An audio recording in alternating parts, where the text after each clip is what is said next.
Ripley. And I'm Alejandra Reina, and we're graduate students at the University of Wyoming's Clinical Psychology program. If you'd like more information about our program, its stances, or its goals, links are provided below in the video description. Today, we'll be talking about techniques often used to help parents with children who have behavioral or attention difficulties. Parenting is one of life's greatest blessings, but also comes with a variety of challenges.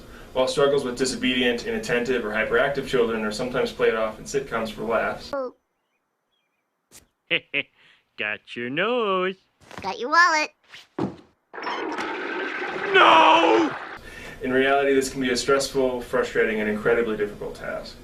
Sometimes the behaviors these children exhibit are so strong that parents feel like they may crack under the pressure. And for some children, these difficulties are so persistent that they may qualify for one of 3 mental health disorders, including attention deficit hyperactivity disorder, also known as ADD or ADHD, oppositional defiant disorder, also known as ODD, or conduct disorder, which is also known as CD. Today we'll be discussing the best currently available intervention for these kinds of difficulties, which is parent management training. Parent management training is an intervention that is designed to help parents and caretakers work with children who exhibit persistent difficulties in oppositionality, defiance, behavioral, attention, and hyperactivity problems. Specific diagnoses associated with the use of parent training are ADHD or ODD, as well as other clinical and non-clinical behavioral and conduct problems. Collectively, these problems are also sometimes referred to as externalizing difficulties. Children with these difficulties may be inattentive, hyperactive, defiant, argumentative, exhibit frequent temper tantrums, exhibit aggression towards both humans and animals, lie, steal, and show a lack of respect, among other problems. Limited research has been conducted on individual therapy for children and adolescents with oppositional and other behavior problems. However, current evidence is not strong for individual therapy use for these problems. Instead, working with parents or caregivers to help them change their child's behaviors, known as parent management training, is the intervention with the strongest current research support. Those children with attention and hyperactivity difficulties are usually referred to medication treatments first. In spite of this, current best research suggests that parent management training is not only effective for these children, but the combination of training and medication produces better results than medication alone. Even parents of children who don't meet criteria for these disorders but are aggressive, difficult, or disorganized can benefit from these parent management training techniques. This therapy does require a lot of commitment from parents and caregivers, but has an overall success rate of around 80%. Treatment length may vary depending on the needs of the individual family, but typically ranges from about 6 to 20 sessions. The first major component of parent management training examines behaviors of children which we wish to modify, sometimes called functional analysis. When we think about behavior, we tend to think about discrete actions of ourselves or those around us. He cut me off in line, she gave me a bonus at work, my child said no to me for the 10th time today. However, behaviors are always preceded by setting events and contexts, which are antecedents, and result in specific outcomes or consequences. Both antecedents and consequences affect the future performance of the behavior. We refer to these antecedents, behaviors, and consequences using the acronym ABC.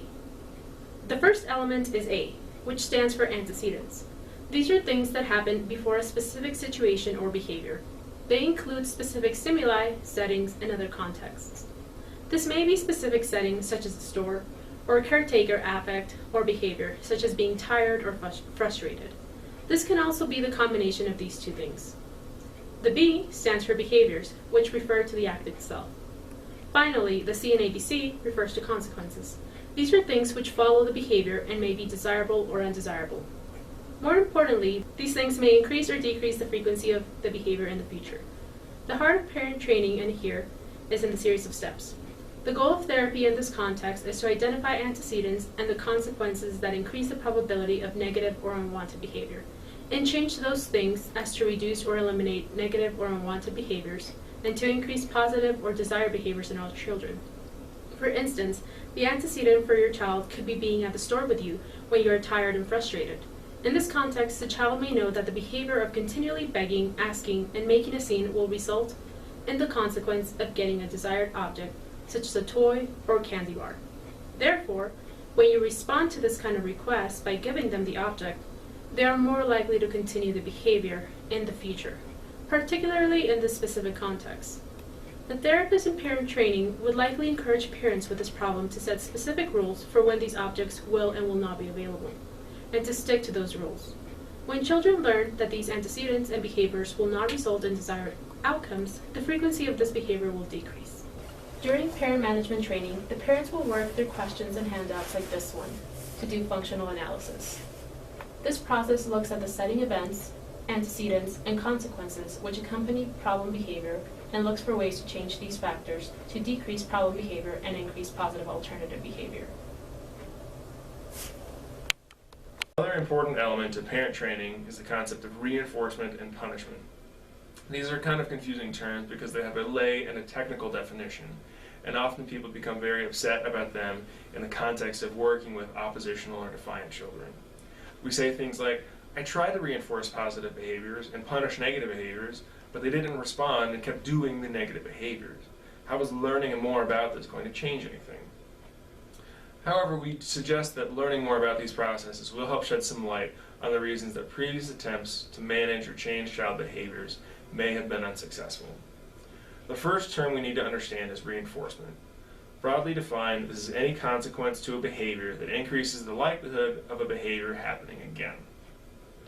A reinforcer may be something intended as a reward, or it may be something intended as a punishment. For example, when I give my dog a treat for sitting or lying down, I am providing a reward, which functions as a reinforcement for his behavior of sitting. However, when my dog steals something out of the recycling because I'm working and not paying attention to him, I may yell at him or try to take the thing out of his mouth. While meant as a punishment, it acts as a reinforcing consequence because what he really wanted was my attention. On the other hand, punishment is any consequence to a behavior that decreases the likelihood of a behavior happening again. As with reinforcement, what makes it a punishment is not intent, but the ultimate result.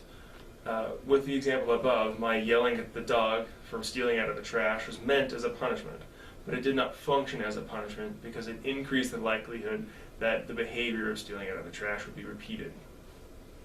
Both reinforcement and punishment can be positive or negative, which is usually where people get confused about these terms. The term positive refers to the addition of a stimulus or a response. Therefore, positive reinforcement is the addition of new, desirable results or consequences that increase the likelihood of the behavior in the future. Positive punishment, on the other hand, is the addition of new, undesirable results or consequences that decrease the likelihood of the behavior in the future. In contrast, the term negative refers to the removal of a stimulus or response. Negative reinforcement is the removal of an undesirable result or status that results in the increased likelihood of behavior in the future. Again, despite the undesirable nature of the stimuli, if its removal increases the likelihood of a behavior repeating in the future, it functions as a reinforcement. This is often used by children with parents. For instance, if a child whines to get a candy bar on their way out of a store, and the parent becomes so fed up with the child that they give in, the child stops whining and crying. Therefore, the parent has been negatively reinforced.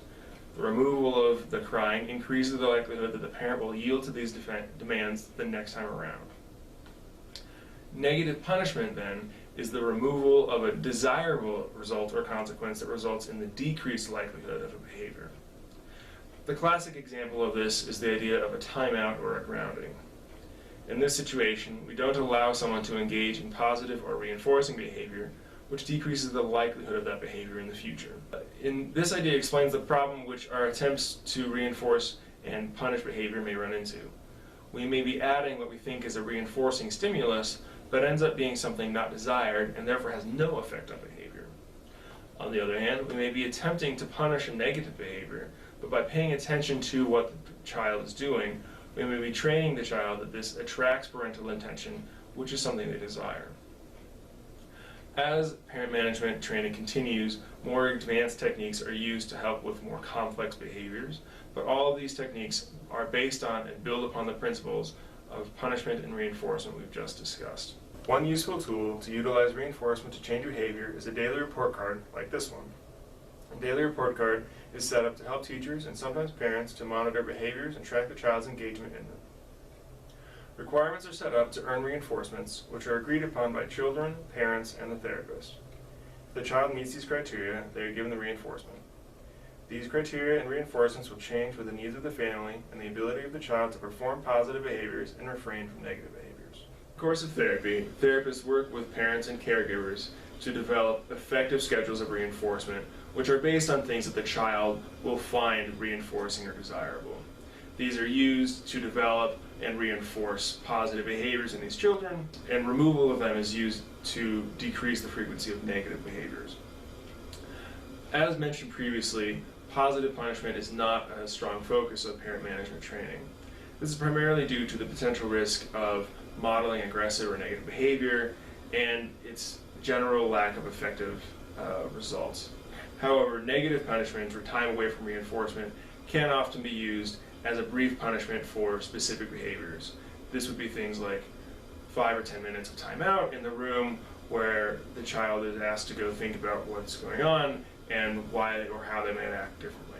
Several organizations and sites list resources and local therapists who administer this intervention in your local communities. The links for this are also included in the description. The Association for Behavioral and Cognitive Therapies, or ABCT, lists affiliated members in a searchable directory. It can be accessed through the link in the description. Just search by your or your child's presenting difficulties such as conduct disorder and your area code, and local area therapists and their contact information will be displayed. Once you have your selected list of therapists, be sure to ask what the recommended treatment is or if they provide parent management training. Another site that lists therapists in your area is the Substance Abuse and Mental Health Services Administration, or SAMHSA. Start by inputting your zip code, then select the kind of therapy or specialty you're looking for. SAMHSA also asks regarding the treatment setting preferred, such as residential, outpatient, or others. For parent training, you will likely be looking at an outpatient or private practice treatment setting. Thanks for watching. We hope you found the video informative and that it gave you some ideas about what parent management training is and looks like in action.